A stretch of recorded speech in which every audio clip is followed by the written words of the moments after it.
What is going on, everybody? Welcome back to the channel. And in today's video, I want to give you guys a quick market update as I am unable to go live tonight at 5:45 p.m. Eastern Standard Time, our normal streaming time. And you guys know I am not going to leave the CandleMafia in the dark, so I just wanted to come out with this really quick market update as price action has just been super boring. Some really short-term scalp trading to be had here, but other than that, we are kind of just in the same predicament that we've been in for the past few days. So I just wanted to hop on here and give you guys a little bit of an update of what I'm seeing on the charts and what levels I'm watching and kind of what I'm expecting here in the near future. So without further ado, let's go ahead and jump into the charts. We're going to take a look at Bitcoin. I'm going to show you guys some of the levels that I'm watching to potentially enter into some new positions. And then we're going to take a look at the DXY and the SPY to try to get some insight into which direction this market wants to go. Because if you guys watch the channel, you will know that those higher time frames do tend to be pointing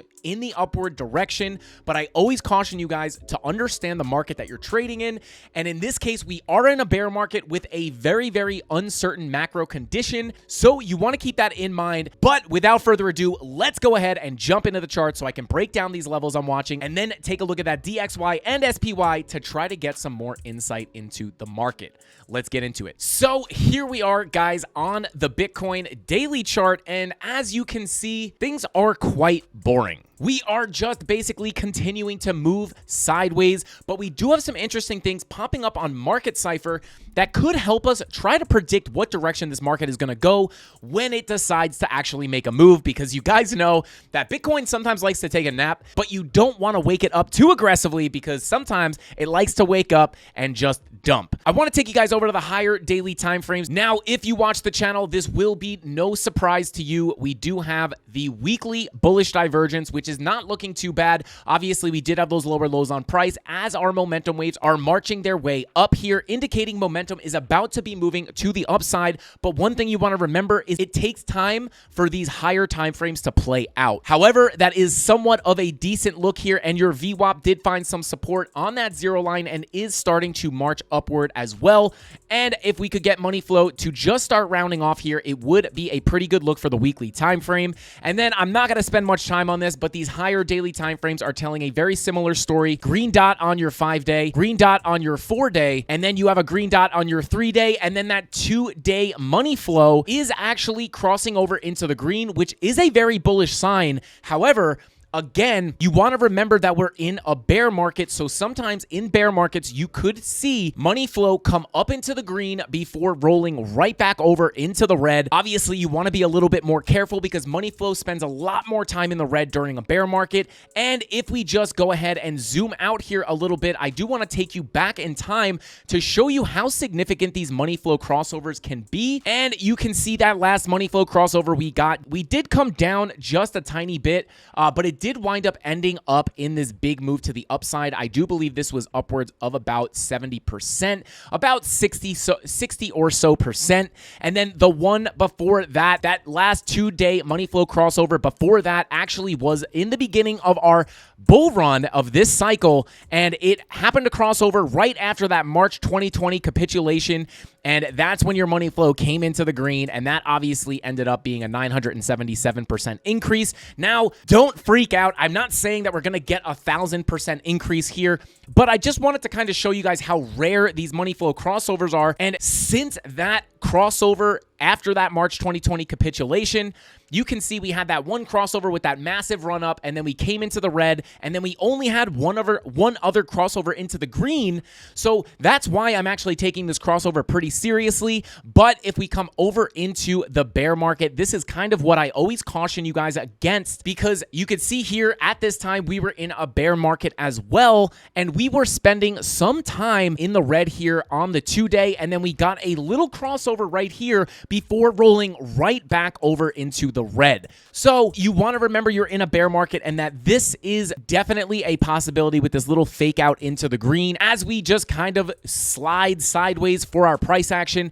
You want to be aware of this, but I am definitely watching this money flow crossover like a hawk because if it is going to give us some juice, we know that it could give us a really, really big move. Now, I know I've been talking about these higher time frames looking somewhat bullish. There is a little bit of a caveat here, and I do want to bring it up real quick and bring it to your attention, and that is going to be that yellow X printing on the 5-day. So this is another thing I'm watching. This is confirmed. However, we are printing a green dot, which could potentially give us a move to the upside, invalidating this yellow X.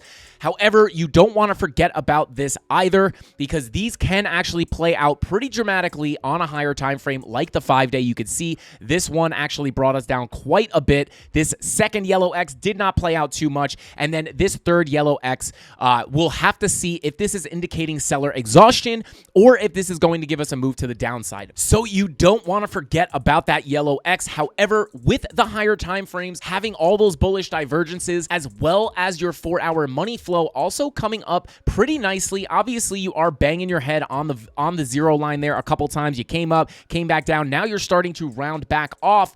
But with all this in play, it is possible to get a move to the upside once we get these higher time frames to play out. Now, I do want to bring you down to the lower time frames to give you a better idea of what to expect in the short term. And you can see, obviously, we did get a little bit of a move down today. I was talking about this on the morning stream on the BitBoy Crypto channel, and we were talking about how we had that 4-hour red dot confirmed, as well as money flow coming out on those lower time frames. We were thinking we could get another move to the downside, or a little bit more of a move to the downside. And you could see that is exactly what we got.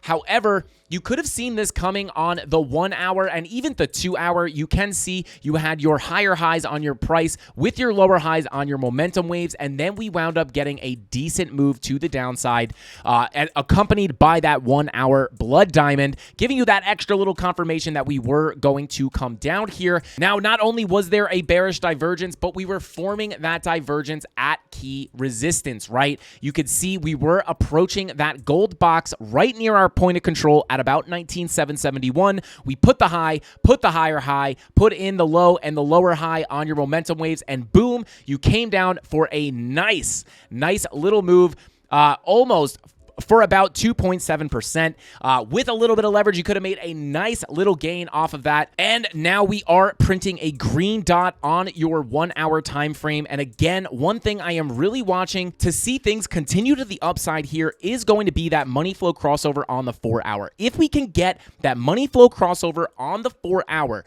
I do think that could be where we start to see a move up, but we're going to have to wait and see if we're going to get rejected at that zero line or not. But you have your VWAP rolling over to the upside. So hopefully we can come and print a green dot at some point here in the near future and see what kind of move it's going to give us.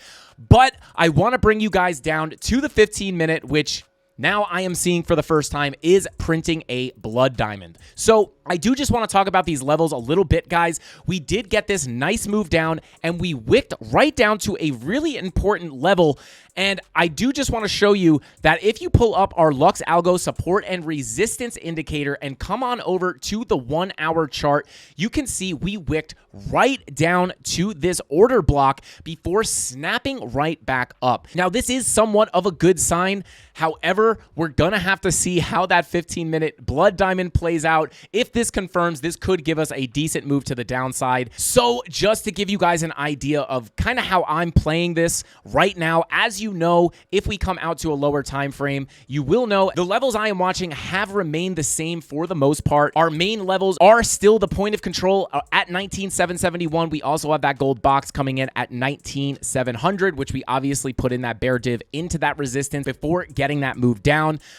But as long as we remain below this point of control and reject off this point of control, the main level I will be watching is going to be this value area low at about 18,825. And as you can see, we came down to this local golden pocket, got a lackluster bounce, came back down, and now we are essentially bearishly retesting this local golden pocket. So again, as long as we are making lower highs and below that point of control of about 19,771, I am expecting price to potentially come down to that value area low. Now, again, things have not really changed, guys. We are essentially just ranging sideways. This market is all about finding your key levels and then waiting for your bullish and bearish confirmations as you come to support and resistance and taking those shorter term trades, because it seems like Bitcoin wants to make a decisive move, but it doesn't know which direction to go. So again, because of the higher time frames, I would be leaning a little bit more towards the bull end, but with that 5-day yellow X and the macroeconomic conditions, anything can happen, so please be safe out there. But something that I would like to see here would be something like this. I would like for potentially this blood diamond to bring us down to make a lower low on our price, potentially coming down to this level at 18,965 or even into this gold box, and potentially have our momentum wave make a higher low. This is where I would look for the bullish confirmations if we make it all the way back down to either this gold box or that value area low. If things start to look bullish, I would like to see that happen, and in which case I would be looking for some long positions to potentially get a move to the upside. So there are some levels I am watching, guys. They remain the exact same as they've been for the past couple of weeks. There's just not that much going on the charts right now.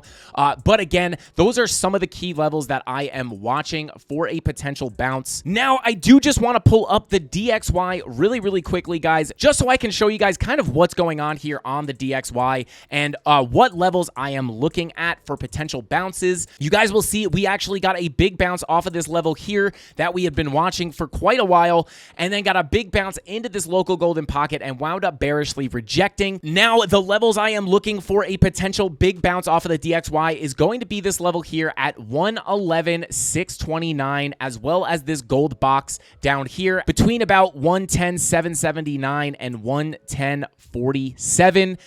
So potentially this could be, and this could kind of dictate whether Bitcoin is going to get a big move to the upside or the downside. If we come down and we can't bounce off of these levels on the DXY and we lose these levels, this is where I am looking to potentially see Bitcoin actually get a decent move, is once we break this gold box decisively and we get a big move to the downside. However, if we come down and potentially find strong support on this level and come back above this local golden pocket and continue higher, that is kind of how I see that 5-day yellow X playing out. But again, we have not broken these highs up here yet. So until that happens, I would expect potentially to continue down for the DXY. Also, coming on to Market Cipher B, you can see that our money flow is continuing to come to the downside on the DXY. So as we lose money flow on the daily, it does make me lean a little bearish. Same thing on your 12-hour. And then your lower time frames are in the red. And you can see your 8-hour has just crossed into the red as well. So hopefully we can continue to get this move to the downside for the DXY and get that big bounce for Bitcoin. And speaking of the 8-hour on Bitcoin, I do just want to bring you back to the Bitcoin chart real quick, because another shorter term bearish sign that I am seeing on Bitcoin is this red dot printing on the 8-hour, as well as your 24-minute and 30-minute money flow actually coming out pretty aggressively. And with these time frames having the money flow coming out as that 8-hour red dot is printing, if we confirm that, we could see a potential bigger move to the downside. Hopefully that could help us get that lower low on Bitcoin coming down to these lower levels here, potentially giving us bullish confirmations on Market Cipher B to find a long position to ride this thing back up. Now, I do just want to check in on the SPY just to get a little bit of an idea of what's going on here. Obviously, we did come down to our key level of support, got a nice bounce back above the level, kind of consolidated here, got another rip up to our next level of resistance, rejected, and now we are kind of just ranging in this area. You guys want to remember that the weekly time frame does have that bullish divergence looking to form on the SPY, which is another thing I'm looking at to potentially get a decent bounce to the upside. Even if we're going to come down and make lower lows on Bitcoin, I would expect if we confirm a bull div on something like the weekly on the SPY and Bitcoin, we have to get somewhat of a bounce off of that, even if it's small, before rolling over to the downside. So guys, I think that's all the time I got for today's update. Again, price action is pretty boring right now, and there's not too much to really talk about. Really, what I'm looking at is that money flow on the 30-minute and that 8-hour. If that confirms, we could potentially continue to the downside, in which case I showed you the key levels I'm watching to find those bullish confirmations to potentially start building some long positions and ride that thing up. And if we can get those higher daily time frames to actually pull through with those bullish setups, we can hopefully ride this thing up higher towards the top of the range we've been trading in for months now. And again, guys, tomorrow we're back to our regular schedule. I just have somewhere to be tonight, so unfortunately I couldn't go live, but you guys know I would never leave you hanging. So here's the market update. I hope it helps you guys out. Honestly, not a horrible day to not stream just because price action's so boring, but hopefully this gives you guys some clarity and holds you over till tomorrow at 5:45 p.m. Eastern Standard Time, where I will be going live right here on the Frankie Candles YouTube channel. And with all that being said, guys, that's all I got for this video. I'll see you in the next one. Frankie Candles out. Here we go, at the top of the class on a roll, and it's time to run it up, yeah, you know. Maxed out, put the pedal to the floor, ayy, on the road, here we go, yeah, we winning by a landslide.